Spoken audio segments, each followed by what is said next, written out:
Buenas. Mi querida Camila, prometimos que esta temporada iba a ser bomba. Ya lo sabes. Y lo estamos cumpliendo. Totalmente.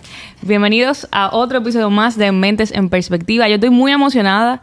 Así como hablamos un día con nuestra querida psiquiatra Kimberly Almonte de la depresión postparto y demás, que yo me puse el papel de oyente. Yo pregunté ahí de curiosa. Así hoy tenemos una invitada que me hace a mí aprovechar este episodio al máximo como oyente, no como co-host, sino como oyente, porque vengo consumiendo su contenido de hace un tiempo, desde que, bueno, comencé a oler el deseo de la maternidad. Ya vamos por 7 meses y como 2 semanitas, así que pronto... Al momento de grabar. La historia cambiará, si Dios me lo permite. Tenemos con nosotros aquí a Eileen Glass.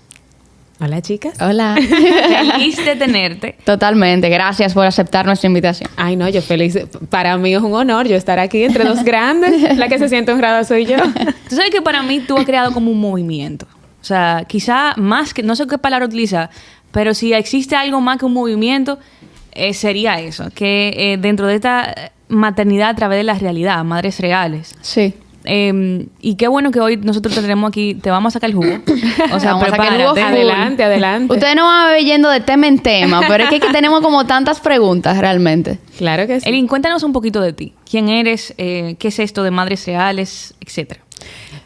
Bueno, yo soy Eileen Glass, mejor conocida en las redes como Lynn. Hay veces personas me preguntan, ¿cuál es el nombre? Yo, es Eileen, pero me dicen Lynn. Ah, ok. Ya. Ese es el apodo. Yo soy... no sé, soy mujer, esposa, madre. Muy feliz con la maternidad ahora, aunque yo originalmente decía que no quería ser madre. Ese es como el shock que le da a la gente que dice, ¿cómo así? Yo pensaba que eso no estaba en las cartas para mí, que yo iba a pasarme la vida estudiando y viajando. Sí. Y bueno, nada, después de un sustito, después de la barriga, después de la maternidad, aquí estamos.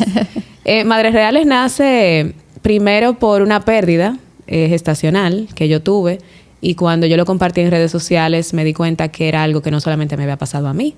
Yo no lo quería compartir y fue como que lo compartí forzosamente porque quise compartir una foto y en la foto yo me veía embarazada, pero ya la había perdido. Y bueno, al final me di cuenta cuántas mujeres habían pasado por lo mismo, pero me lo contaban de forma privada.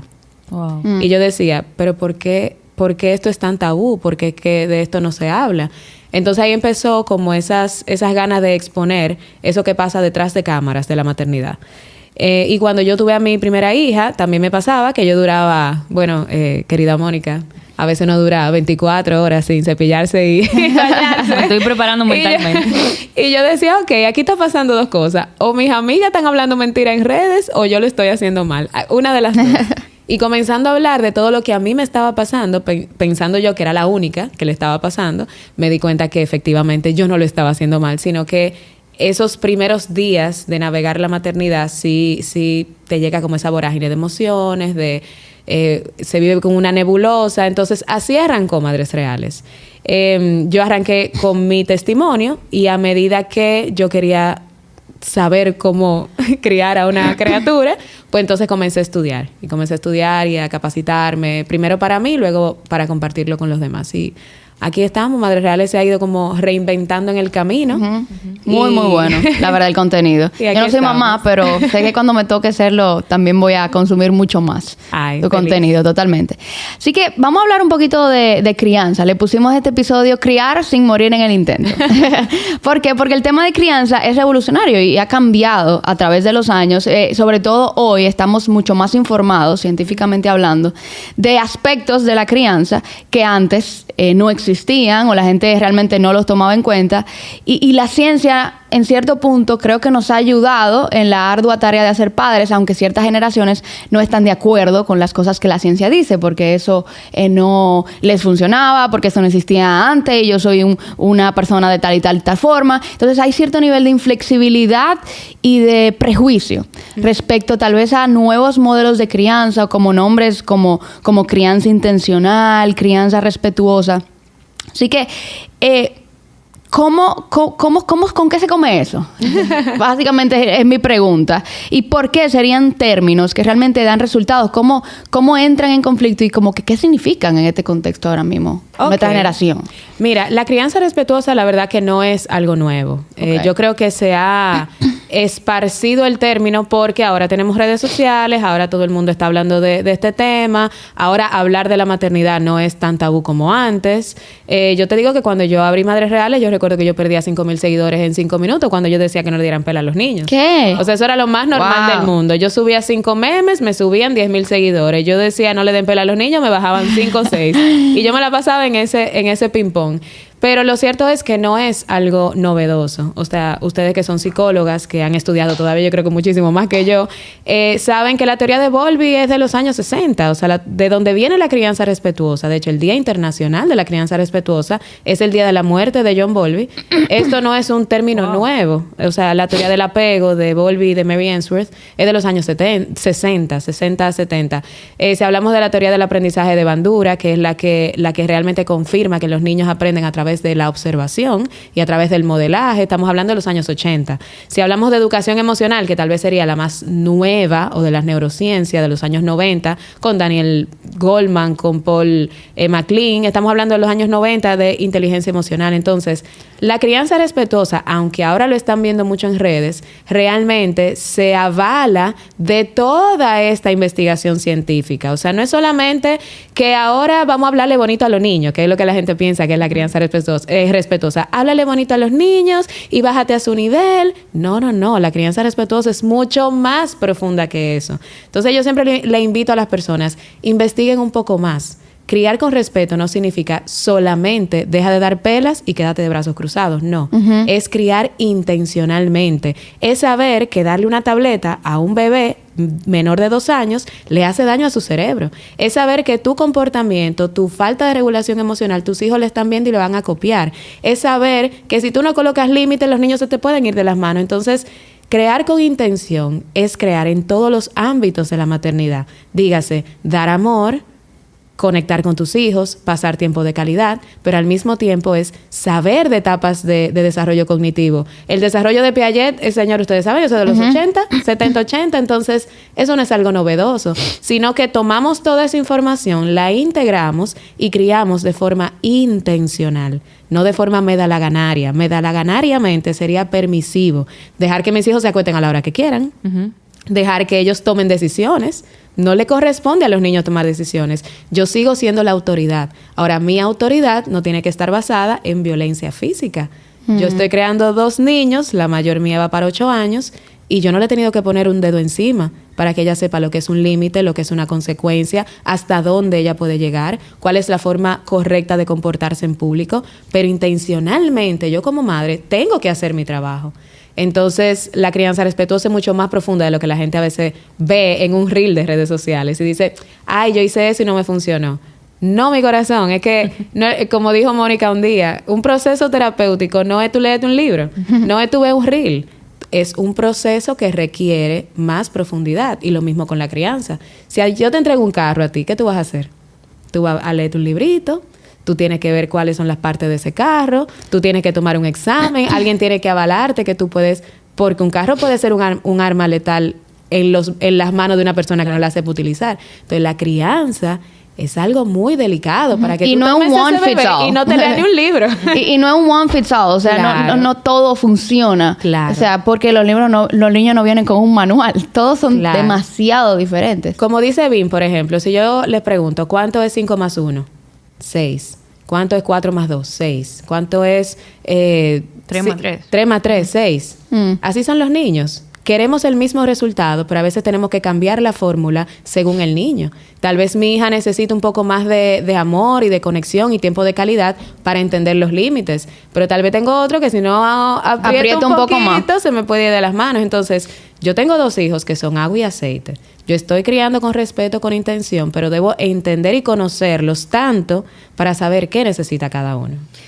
Wow, este es un tema que mientras más tú hablas, también más preguntas me vuelve muy curiosa, porque, mira, el otro día yo estaba hablando, mis cuñados todos tienen hijos, la mayoría, y me decían, Mónica, tú que eres psicóloga, siéntate ahí, güey. Entonces, como, mira, yo de eso no sé. yo quisiera hacer una crianza respetuosa, me dicen, pero oye, que me la ponen difícil.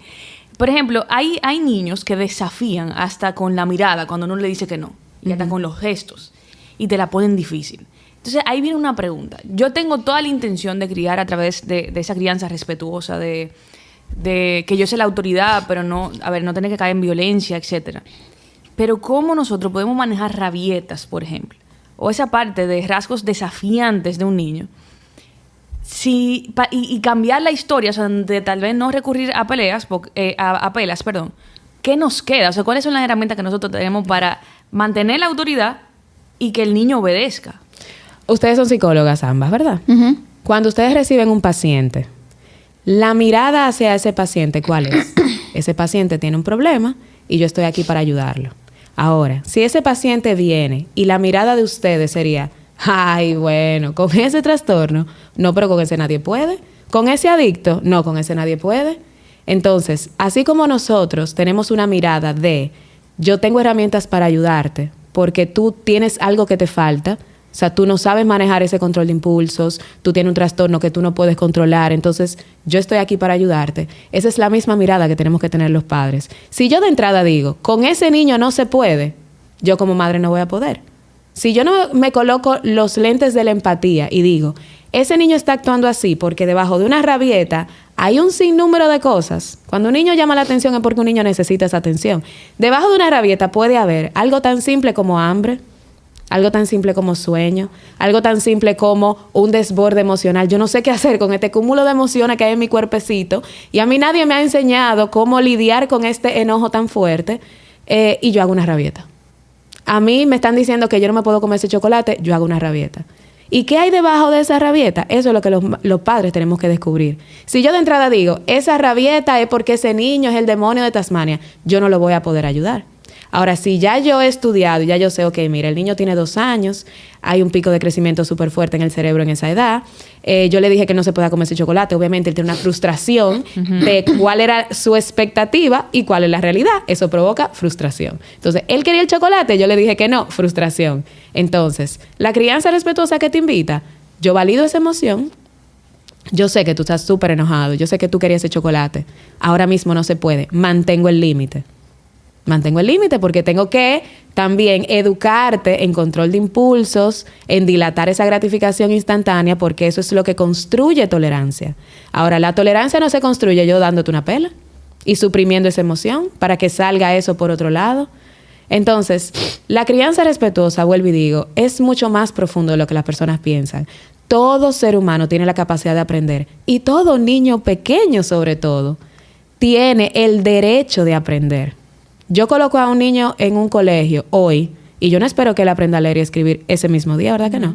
Entonces, si yo estoy lidiando con una rabieta, que ya yo sé que es un desborde emocional porque él no sabe lidiar con esas emociones, el primer día que yo trate con eso, él no va a aprender a lidiar con su enojo porque es un solo día. Eso requiere que yo todos los días, académicamente, yo creo que los padres lo entienden. Porque si yo le pregunto a cualquier padre, ¿tú estás poniendo a tu hijo por qué? Porque ¿tú piensas que se va a graduar? Claro, estamos haciendo el trabajo, lo estamos llamando todos los días, le estamos comprando el uniforme, lo pusimos en un colegio bueno y él todos los días está aprendiendo un chin más. Y yo le digo, ok, ¿y en la educación emocional qué estamos haciendo?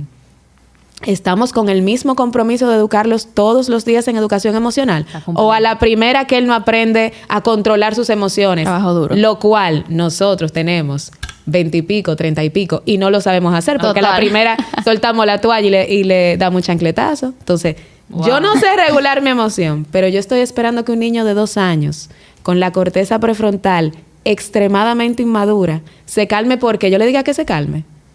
Nadie en este mundo se ha calmado porque tú le digas alto que se calme. ¡Deja de gritar! ¡Cálmate! Así no se calma la gente.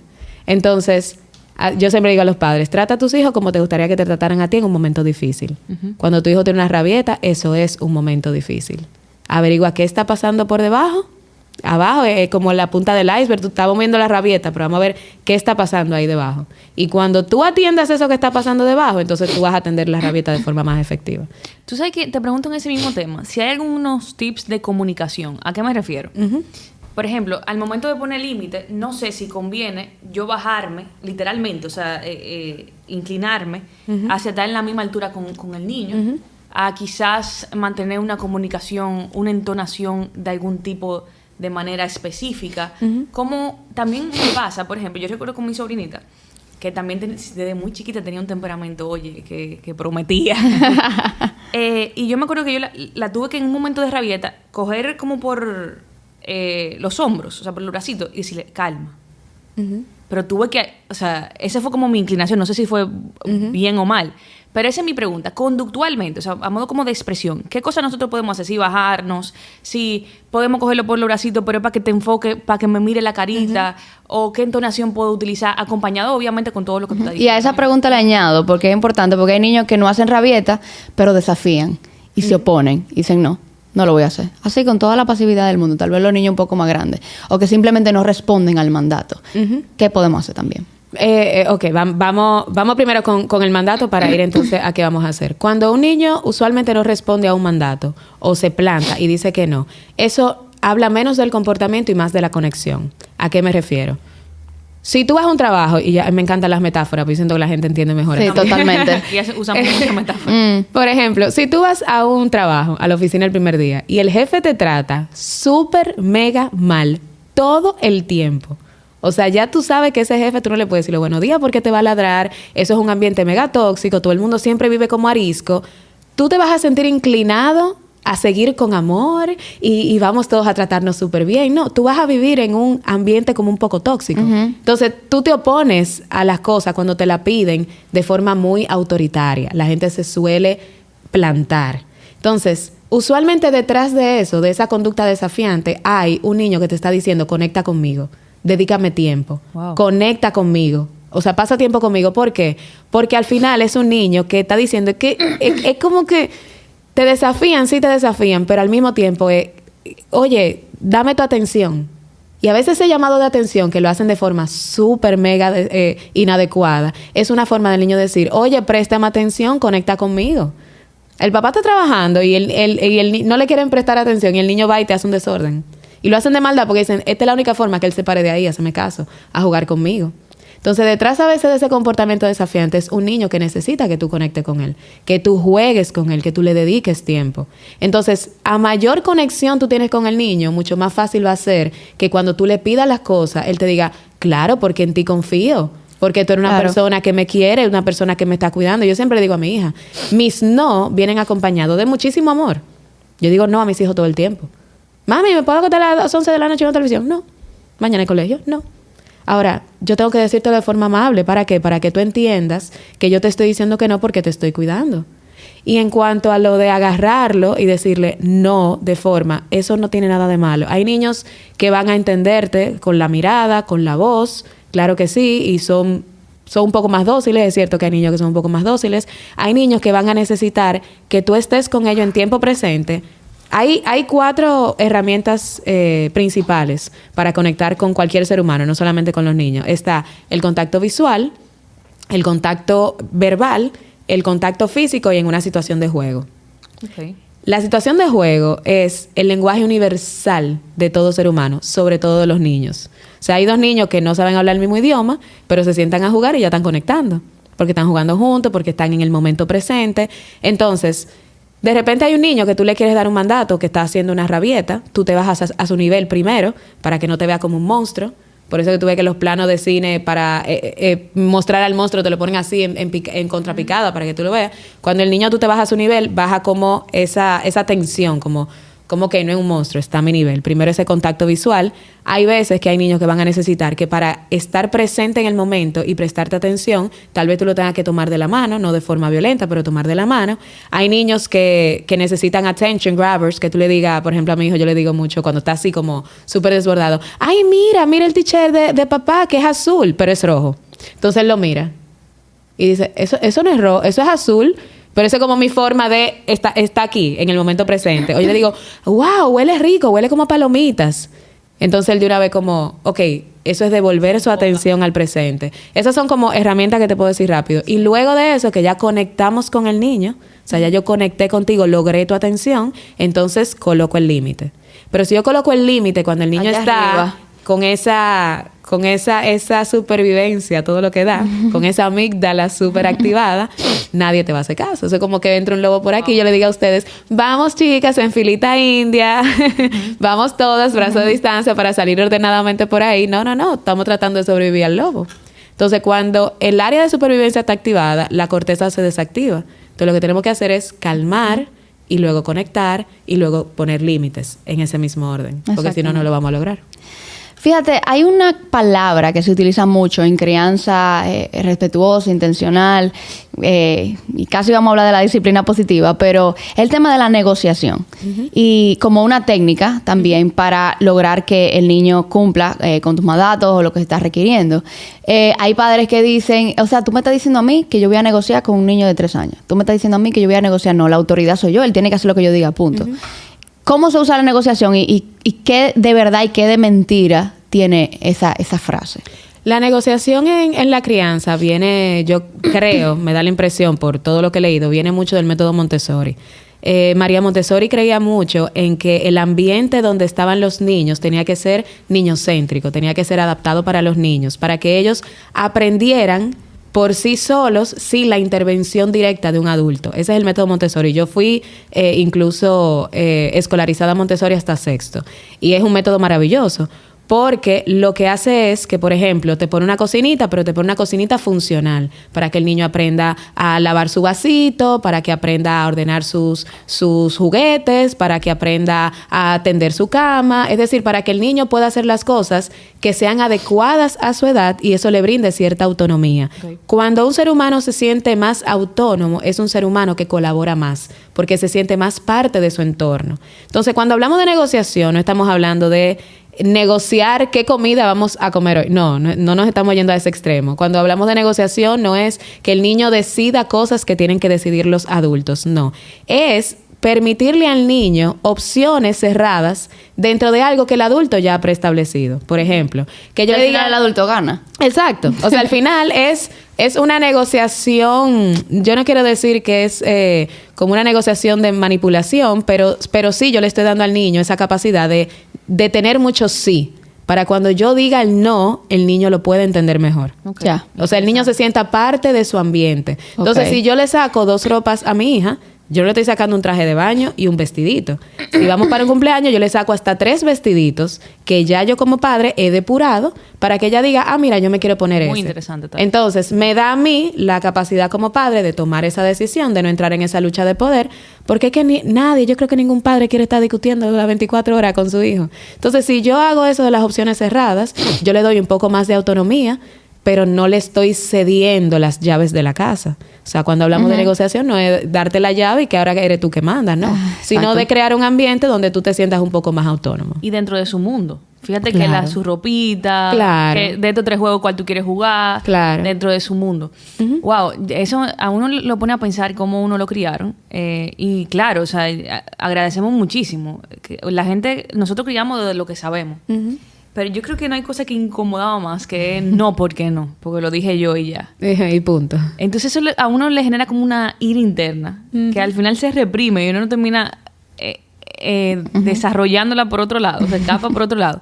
Y qué bueno que están haciendo. Bueno, tú dices que viene de hace mucho, pero creo que esta generación es muy diferente. Yo oí un pediatra también que decía, oye, nosotros vemos que el 85% de los padres están yendo a consulta, de los papás. Eso también era muy raro antes. O sea, casi siempre la mamá era encargada de todo eso. Sí. Yo sí creo, y lo veo en mi círculo cercano, de que sí se está transformando muchísimo más el tema de la crianza. Sí. Claro, como todo cambio de paradigma tiene sus resistencias. Cuando nosotros hablamos de esta transformación de disciplina positiva, yo creo que en mi ignorancia, ¿verdad? Lo hemos tocado poquito a poquito. Sí. Pero si tuviésemos que resumir ese concepto en palabras simples y cómo se hace, ¿qué respondieras tú frente a ese concepto? Yo me doy risa porque a mí me han dicho con niños que son fuertes, oye, métete tu disciplina positiva por donde menos te quepa, no me hable de eso a mí. No es fácil, es un trabajo intencional. Totalmente. Es que, ¿tú sabes qué pasa? Que yo creo que no se puede resumir en palabras. Yo no te puedo resumir en palabras simples lo que es una disciplina positiva porque como yo dije, es mucho más profundo. Ahora, si lo tuviera que hacer, yo te diría que es una crianza o es... A ver, yo no creo mucho en métodos. Yo no soy de métodos. Yo no soy de disciplina positiva, de conscious discipline, de Montessori. Yo soy de lo que el niño necesita, porque cada niño es diferente. Hay niños que van a necesitar procesos conductuales y eso es correcto. Yo era una que me oponía bastante al conductismo, pero hay niños que de repente van a necesitar eso para avanzar en ciertas áreas. Pero la disciplina positiva en específico, porque eso es un método dentro de la crianza respetuosa que fue creada por Lynn Lott y Jay Nelson, esa es muy basada en alentar al niño en vez de premiarlo. Es muy basada en respetar la integridad del niño. Respetar su integridad quiere decir, yo no tengo que violentarte para colocarte límites. Pero a mí me pasa con la disciplina positiva, que lo encontré en Conscious Discipline, la parte cognitiva. O sea, el entender las etapas de desarrollo del niño. Porque no con todos los niños, por ejemplo, no es lo mismo tú poner un límite a un niño de 2 años, a un niño de 8 y a un niño de 16. O sea, porque están en etapas de desarrollo completamente distintas. Entonces necesitan cosas distintas. Entonces en esa parte de la disciplina positiva me quedé como un poquito como... Me hace falta un poquito más. Y luego de eso, entonces comencé a estudiar psicología y dije, ok, ahora entiendo mucho más. Porque es mucho más allá. Hay niños, y ahora sabemos, que vienen genéticamente con algún tema que necesitan otras cosas y otros procesos. Entonces, por eso yo hablo más de crianza intencional. Más que crianza respetuosa, yo creo que se ha relajado mucho con el tema. Yo creo mucho en la crianza intencional. ¿Qué necesita tu hijo para ser una persona íntegra para el mundo? Para entregar al mundo, que al final es lo que vamos a hacer todos los padres. Y tú decías ahorita que el hijo, y lo que tú también decías, pero que todo lo que yo haga intencionalmente no aplica para mis 3 hijos, por ejemplo. Claro. Cada uno viene con su paquete. Cosas diferentes, exactamente. Claro. Ahora, ¿qué tienen todas en común? Para no dejar ese punto. ¿Qué tienen todas en común? Que el castigo físico no. O sea, castigo físico no. Eso es lo que yo creo que nos separa de la crianza de antes o crianza tradicional, lo cual a mí no me gusta, porque yo siempre he creído, a mí no me criaron con pelas, y yo vengo de esa generación, y yo no creo que todo el mundo haya sido criado con pelas, así como yo creo que no todo el mundo fue criado con pelas. O sea, yo creo que ha habido mucho de todo. Lo que pasa es que ahora en redes sociales lo estamos viendo como más exponenciado. Pero sí, las pelas, y eso ya lo sabemos de todos los estudios que podemos encontrar en O sea, usted entra en Google y pone efectos negativos de la pela, consecuencias de la violencia física, consecuencias de los gritos. Ustedes van a encontrar montones de estudios que ya han comprobado cómo eso afecta el cerebro. Y el cerebro afecta el comportamiento. Claro. O sea, todo comportamiento viene por el mundo interior que yo tengo.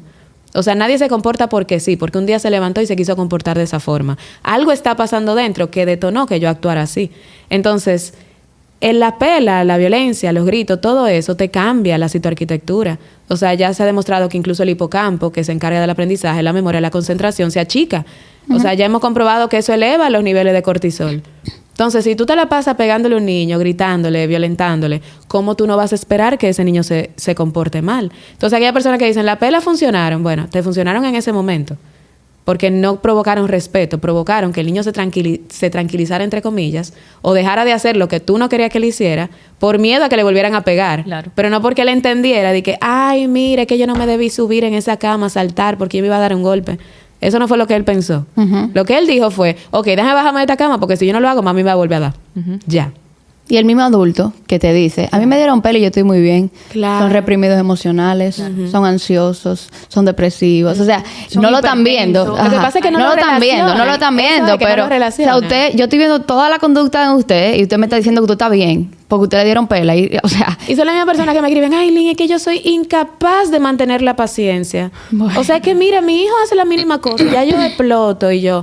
Ajá, no. ¿Y cómo usted quiere que su hijo entonces no explote? Exacto. Es el modelo conductual que está viendo. Usted esa es una de las primeras recomendaciones que damos. ¿Usted quiere que su hijo se regule? Regúlese. Exactamente. O sea, y hemos hablado mucho de conducta, pero necesitamos hablar de lo que precede de la conducta, que es la parte de las emociones. Ya no tanto el pensamiento en el niño, porque los pensamientos son mucho más automáticos, pero el niño es muy emocional. O sea, lo que domina en el niño es las emociones. Y aquí vienen estos términos de educación emocional. ¿Qué tiene que ver todo esto con la conducta? ¿Cómo lo fomento? Claro. Desde que el ser humano nace ya viene con emociones. Viene con emociones mucho más básicas. La mayoría son las llamadas emociones negativas, porque un niño viene a este mundo y tiene que averiguar si el mundo es bueno. O sea, ya él viene de entrada pensando que es malo, porque él estaba ahí, ahora mismo tu bebé está ahí, Bónica, y está apretadito, está calientito, tiene un buffet abierto a las 24 horas y de repente sale al mundo con este exceso de espacio donde tiene que gritar para que le den comida, donde tiene sueño pero no sabe dormirse, donde quiere que lo carguen pero entonces a mami le dijeron que lo tiene que dejar llorando en una cuna. Entonces ya él comienza a ver el mundo como algo peligroso. Entonces ya él comienza como a crear emociones negativas, que no son malas, negativas. Vamos a hablar de eso más adelante. Entonces nosotros tenemos que nosotros tenemos que confirmarle que existen emociones positivas, que está la alegría, que está la calma, que está la tranquilidad para calmar todo ese enojo, esa ira, ese miedo con el que ellos vienen. Entonces, ¿qué pasa? Que, y vuelvo y digo, la inteligencia emocional de los años 90, probablemente a nosotros en nuestra infancia no nos hablaron de emociones. No me dijeron que el enojo era una emoción que no necesariamente ameritaba que yo pegara un golpe, que yo mordiera, que yo empujara, que yo te lacerara físicamente. O sea, la emoción puede estar ahí. Ahora, luego de la emoción tiene que venir un control de impulsos, que eso se desarrolla durante los años, para que luego cambie el comportamiento. Entonces, si yo no valido de la emoción, si yo no le digo a mis hijos, eso que tú estás experimentando se llama enojo, se llama frustración, se llama tristeza, y para tú no comportarte de forma inadecuada, tenemos que ver lo que esa emoción te está diciendo, regular esa emoción y luego comportarnos. Esa es la educación emocional que le tenemos que dar a nuestros hijos para que no crezcan pensando que el enojo es sinónimo de violencia, que la tristeza es sinónimo de ansiedad, de depresión. Entonces, si no comenzamos a hablar de emociones y nos enfocamos solamente en la conducta, vamos a tener niños que son cortoplacistas, que se calman porque hay un estímulo, porque hay un premio o que hay un castigo. Ahora, ¿qué es lo que nosotros promovemos? Una motivación intrínseca. Que el niño entienda qué es lo que está pasando en su mundo interior para que entonces pueda adecuarlo a su mundo exterior. Pero si un niño se cae de la bicicleta y yo digo, no pasa nada, párate, que no pasó nada, el niño va a decir, espérate un momento, porque es que yo estoy sintiendo algo aquí adentro que no me está haciendo match con lo que mami me está diciendo, porque yo me di, yo me di y me duele. Entonces, entonces esto significa que no pasa nada. O sea, dolor significa suprimir. Uh-huh. Entonces, eso comienza a provocar como ese caos interno de, lo que yo siento y lo que yo hago va de la mano. Uh-huh. Entonces, por eso yo soy de las que dice, yo prefiero criar primero en educación emocional para luego enfocarme en la conducta. Entonces, si lo hacemos al revés, entonces no vamos a lograr lo que queremos a largo plazo. Y hay un reto ahí porque tenemos padres criando con muy pobre inteligencia emocional, que ni siquiera se han visto expuestos a identificar su propia ira, a identificar su propio enojo, a identificar su propia tristeza. Y de ahí a traspolar eso a un niño es muy difícil. O sea que el gran llamado de la crianza está directamente asociado a cómo tú controlas tu emoción, cómo tú la defines y cómo tú puedes crecer en inteligencia emocional para transmitirlo y a través de eso controlar la conducta. Claro. Es un arduo trabajo. Y mira, desde que a un niño desde pequeñito lo etiquetaron con que era el rabioso de la casa, con que era el desorganizado de la casa, con que era... Yo fui esa niña. O sea, a mí siempre me dijeron, ay, sí, esa es un fueguito. Esa niña no hay. Entonces yo crecí pensando que ese rasgo de mi personalidad era inamovible. Era, inmodificable. Como ya esa es mi etiqueta, eso es lo que yo soy. Y yo soy mecha corta y ya yo soy así. No. Todo ser humano tiene toda la disposición. Si de verdad se dispone y quiere hacer un cambio, lo puede lograr. Uh-huh. O sea, tú sabes, gracias a Dios, las redes sociales están ahí ahora. Realmente hablando, y este podcast es una muestra de eso, de vamos a hablar de psicología, vamos a hablar de inteligencia emocional, vamos a hablar de lo que ocurre en ese mundo interior para que podamos crear un cambio. Pero si nosotros ya decimos, yo soy así yo no voy a cambiar, ahí mismo se quedó tu crianza. Sí, pareciera que oyó el podcast anterior. ¿Sabes que me quedé con una preguntita que hablaste tú ahorita? Y no quiero quedarme con esa curiosidad. Yo hablo mucho en terapia, en invitaciones que voy, de el criar fomentando como el niño trofeo. Uh-huh. Que hay que tener cuidado con eso, etcétera. Pero tú hablaste de que hay métodos que hablan de alentar versus premiar. Uh-huh. O sea, en vez de premiar, alentar. ¿Qué opinas tú de eso? ¿Y cuál sería la diferencia en la práctica?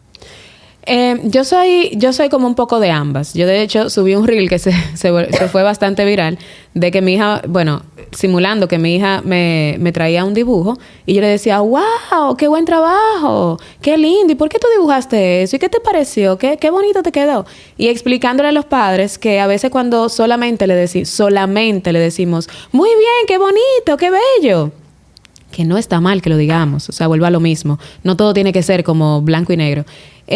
No es que solamente le digamos eso, pero cuando yo coloco el foco en ella y no en mí, entonces ella brilla, pues ella va a comenzar a brillar por sí sola, ella va a comenzar a ver su dibujo y no hacerlo para buscar mi aprobación o la aprobación de los demás. Por eso yo no estoy como muy de acuerdo con los trofeos de participación. Porque como yo estoy de acuerdo en premiar el esfuerzo. Mi hija en estos días me dice, ay, mami, saqué tanto en la clase de inglés. Yo dije, bueno, pero tienes que mejorar. O sea, tú tienes que mejorar. Qué bueno que te esforzaste, pero me parece que puedes mejorar un poquito. No es que ahora todo ellos lo hacen bien, que son los niños más especiales del mundo, yo estoy de acuerdo en que tenemos que premiar el esfuerzo, pero al mismo tiempo enfocar el esfuerzo en ellos. Entonces, ¿cómo se ve alentar en vez de premiar? En vez de decirte, wow, qué bello, qué hermoso, me encantó. Yo preguntarle o decirle, ay, mi amor, ¿y por qué tú dibujaste eso? Mira, pero ayer tú te saliste de las líneas y hoy no te saliste de las líneas, para que la niña vea su dibujo y diga, wow, es verdad, yo lo logré. O wow, mira, qué diferente yo lo hice. Y ella comience a enfocarse en sus logros. Wow, en su esfuerzo y no solamente hacer las cosas por una nota para que el otro se sienta bien, para buscar esa aprobación mía como madre. Entonces vuelvo a lo mismo, no es que yo no le diga qué lindo está, porque si está lindo le decimos que está lindo y qué bello y hermoso, pero también devolverle, como alentarle y devolverle y decirle, wow, mi amor, si tú practicaras un poquito más, yo creo que todavía muchísimo mejor. Yo creo que tú te puedes esforzar un poquito más. Entonces, esa en disciplina positiva, eso es lo que se llama alentar versus premiar. Interesante. En neuroeducación hablamos mucho, por ejemplo, en el aula, que eso tú me dices, de siempre darle responsabilidad al niño de su propio aprendizaje. Y en vez de una maestra, una madre en este caso, decir, wow, yo estoy muy orgullosa de ti. Es, wow, tú deberías estar muy orgullosa de ti por tu propio proceso. Y yo estoy orgullosa, pero tú deberías estar más orgullosa. Y cuando le hacemos el niño el foco, lo hacemos responsable, le damos la batuta de su propio cambio. A medida que va creciendo, lo hacemos de acorde a la edad. El tema de la regulación emocional, conductual, como cuando el niño se frustra, no puede manejarse, que la madre ve que no puede dominarse, y vamos a decir que tenemos un padre que es un modelo en regulación emocional. ¿Cómo podemos acompañarlo en un proceso de mucha frustración y desregulación? Mira, lo primero yo creo que tal vez sería retirarlo de de cualquier estímulo que exista. Pero no, mira, lo primero es que nos enfocamos mucho en el momento pico de la emoción. Y yo creo que todo padre que quiera comenzar con la educación emocional tiene que intencionalmente prevenir eso. O sea, es decir, la educación emocional no es solamente cuando el niño se desregula. La educación emocional es empezar con cuentos didácticos de las emociones. Es empezar con enseñar a los niños, cuando están calmados, enseñarlos a respirar. O sea, mi casa parece un colegio porque en mi casa hay rincón de calma, en el cuarto de los niños están las diferentes emociones de Conscious Discipline, en el rincón de calma hay un área solamente para los libros que tienen que ver con emociones, que hay como 6. Es decir, es un trabajo que se hace desde antes. Yeah. Tú no le vas a enseñar a un niño a respirar en medio de la rabieta. O sea, tú tienes que traer una herramienta que tenemos ya tú incluirlo enseñaste. En la crianza. Exactamente. Como parte fundamental de la crianza. Porque entonces dice, yo le digo a mi hijo que respire y no respira. Y yo, claro, que tú estés súper enfocada y que venga tu esposa y dice, mi amor, respira. No. Ahora, si tú en tu disco duro ya tú tienes herramientas de regulación emocional, entonces tú vas a recurrir a ellas cuando tú la necesites. Entonces, el trabajo se hace desde antes. Ya en el momento de la rabieta, porque obviamente es un niño, la memoria explícita tal vez no está tan desarrollada y no puede volver a recordar todo eso, ok, vamos a ayudarte. Lo primero es, yo me tengo que calmar. O sea, si el niño está prendido en fuego y yo me vuelvo otro fuego, incendio masivo. Verdadero incendio. Entonces, si el niño está prendido en fuego, yo tengo que ser agua. Para yo ser agua, tiene que darse lo que tú decías ahorita. O sea, yo tengo que ser Una mamá que intencionalmente todos los días se está respirando, se está calmando, se está regulando, está meditando, está reflexionando, está orando, lo que sea que la lleve a su centro. Pero eso se tiene que hacer todos los días intencionalmente antes de que ocurra la regulación. Porque ¿qué es lo que yo siento que tiene que hacer esta generación de padres? Sanar su sistema nervioso. Nuestro sistema nervioso viene de hace años. Hiperactivado, desregulado, esa amígdala súper mega secuestrada. Y nosotros ahora, cualquier cosita que hace el niño, ya nosotros nos detona. Entonces nosotros estamos desregulados. Más es así. La vida de ahora no desregula más. Que si el WhatsApp, que si las redes, que si el tapón, que si el trabajo. O sea, ahora nosotros vivimos como en estado de alerta constantemente. Entonces tenemos que buscar refugios. O sea, tenemos que buscar momentos de calma. El momento de calma que en mi casa lo uso a veces más yo que mi niño. A veces que yo llego y yo me siento ahí en el pasillo. Ay, yo respiro y yo, ¿qué es lo que me está pasando? Porque si yo no hago eso, no es verdad que yo voy a ir a darle lo mejor a mis hijos. Claro. Entonces, volvemos a la situación de la rabieta. El niño está de fuego, yo tengo que hacer agua por todo lo que ella trabaje conmigo misma. Entonces yo comienzo a calmarlo a él. Hay veces que estando solamente ahí, mi presencia lo va a ayudar. Hay niños que quieren que tú lo abraces, hay niños que no quieren que tú lo toques.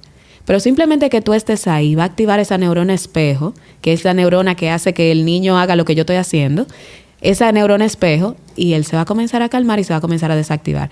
Las emociones pico en la montaña rusa van a durar 90 segundos. La gente piensa que las rabietas son para toda la vida. Te va a durar 90 segundos y después el niño va a comenzar a bajarse y tú vas a estar ahí, lo va a bajar y después respiran y después pasan a lo siguiente. Pero tú tienes que pasar ese momento incómodo. Uh-huh. ¿Pero qué está pasando ahora? Que el niño tiene cualquier rabieta. Déjame darte el bobo digital porque eso es lo nuevo. Ya, la tableta, coge el celular.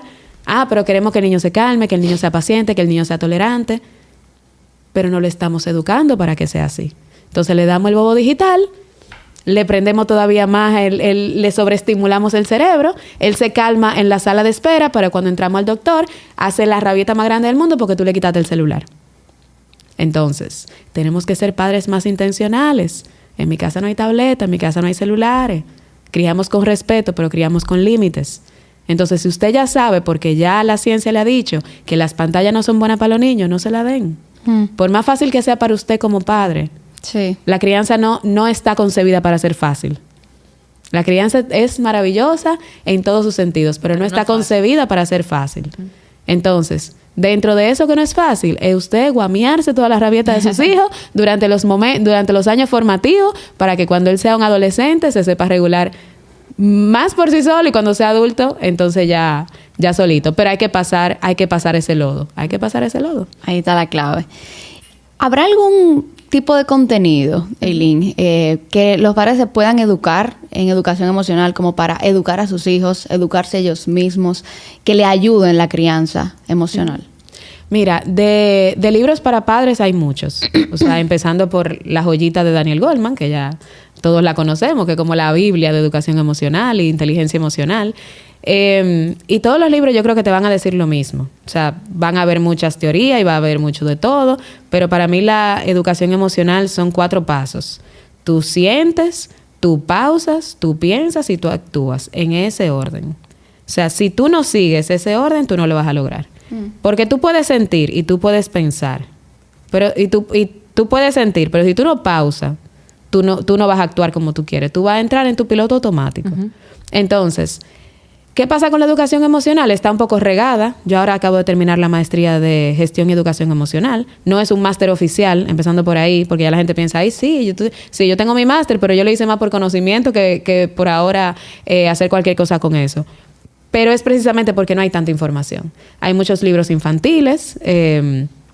Mira, hay uno buenísimo que a mí me encanta, que es del hijo de Stephen Covey, de Sean Covey, me parece, que son un conjunto de 7 cuentos. Ese es maravilloso. Está El monstruo de colores, que es como el primerito que arrancó con educación emocional para que los niños aprendan a identificarlo. Voy a promover el mío. Eva y la montaña rusa de las emociones, para que los niños sepan que hay picos, que hay bajadas. Wow, excelente. Muy buen aporte, en verdad. Gracias. Cómo se llaman las emociones primarias, qué te quiere comunicar cada una, porque eso es importante que los niños sepan. Cada emoción viene a comunicarte algo. O sea, que yo esté triste significa que algo me importa, que yo estoy enojado significa que alguien presionó mis límites, que hubo una injusticia. injusticia, que algo me dé asco significa que yo tengo que tener un poco más cuidado porque puede que esa comida no me caiga bien, o puede que esa persona no me caiga bien porque está el asco social también, que ahora le dicen mala vibra. Entonces, si ya yo entiendo lo que la emoción me quiere comunicar y yo me siento con esa emoción y yo analizo esa emoción, entonces yo voy a actuar diferente. Pero tengo que hacer esa pausa y ese análisis para yo modificar mi comportamiento. Si yo no hago eso, voy a actuar en automático y por ahí María se va. Lynn, gracias por tu participación aquí. Te lo digo como psicóloga, pero también como persona. Sí, me encantó. Exacto. Ha sido muy útil. Gracias. Yo creo que este tema, si seguimos hablándolo, podemos hablarlo por horas. Tú bien lo dices, que es un tema complejo. O sea, este mundo de la maternidad es hermoso, de la crianza en general es hermoso, pero no es fácil. Uno nunca termina de aprender, yo creo. Y yo creo que todo lo que vale la pena al final tiene mucho esfuerzo, e intención y voluntad. Y es exactamente lo que uno dice al paciente en un proceso terapéutico. Si no hay voluntad, no va a haber cambio. Si no hay intención, por más que yo quisiera acompañarte, no puedo. Entonces, te pregunto, si hay oyentes aquí que están interesados en transformar y dicen, mira, por este episodio yo quiero comenzar a tomar medidas. Tengo la intención y la voluntad de no repetir lo mismo que quizás generaciones pasadas. O lo que yo vengo haciendo que no está bien y me di cuenta oyéndote a ti. ¿Qué recomendaciones, así como para cerrar este episodio, dejarías tú sobre la mesa? ¿Por dónde arrancar? Yo creo que esa pregunta para mí siempre es como tripartita. Lo primero yo que siempre les recomiendo a los padres es ver en qué etapa están tus hijos. Porque hay padres que tal vez como tú quieren iniciar embarazada, entonces ahora yo quiero arrancar desde antes. O hay padres que tienen hijos adolescentes y piensan que lo hicieron mal y que ya no pueden. No. Siempre hay tiempo para la reparación. Entonces, busca en qué etapa de desarrollo están tus hijos para que estudies sobre esa etapa. Libros hay, ahora mismo yo te puedo sacar la biblioteca, pero específicamente busca. Si es de la primera infancia, yo siempre recomiendo los de Daniel Siegel, porque explican la parte del desarrollo cognitivo de los niños de una forma maravillosa, de una forma muy práctica, que los padres no sienten que están leyendo un estudio científico. Empezando por ahí, la parte cognitiva, entender cognitivamente qué está pasando en el cerebro de tus hijos. Esa es una. Segundo, educación emocional. Y en esta parte, la educación emocional tiene que ser de ambas vías. Si tú no eres una persona que maneja bien su compostura, que maneja bien sus emociones, entonces tú vas a hacer dos cosas. Tú vas a comenzar a sanarte tú en un proceso terapéutico. Exacto. Y luego, al mismo tiempo, tú vas a comenzar a introducir esos temas en tu hogar. Lo importante que los padres sepan es, un reel no es un método de crianza. Un reel que ustedes vean, seguir muchas cuentas de maternidad, y me incluyo yo. Y usarlo un día. Y usarlo un día no es un método de crianza. Esto es algo de todos los días. Eso es como tú tratar de que tú viste un reel chulísimo de cómo el niño puede aprender la letra A y ya por eso tú puedes hacer homeschooling. No funciona así. Que tú lo vas a utilizar un día, maravilloso. Pero esas son cositas que uno coloca allá afuera para sembrar esa semilla y que los padres quieran saber más. Entonces, desarrollo cognitivo, etapa de desarrollo que están tus hijos, y educación emocional, tanto para ti como para ellos. Excelente. Pues nada, muchísimas gracias. De verdad que nos sirvió muchísimo. ¿Cuánta sabiduría? Demasiado. O sea, es muy práctico, es muy desmenuzable lo que tú dices. Y creo que pudimos ayudar a uno, qué sé yo, cuántos padres por ahí, pero igual decimos lo mismo. Escuchar este podcast es solo el inicio de un proceso. No resuelve todo, no cambia todo. Así que, Lynn, muchas gracias por estar con nosotras y nos vemos en una próxima. Bye.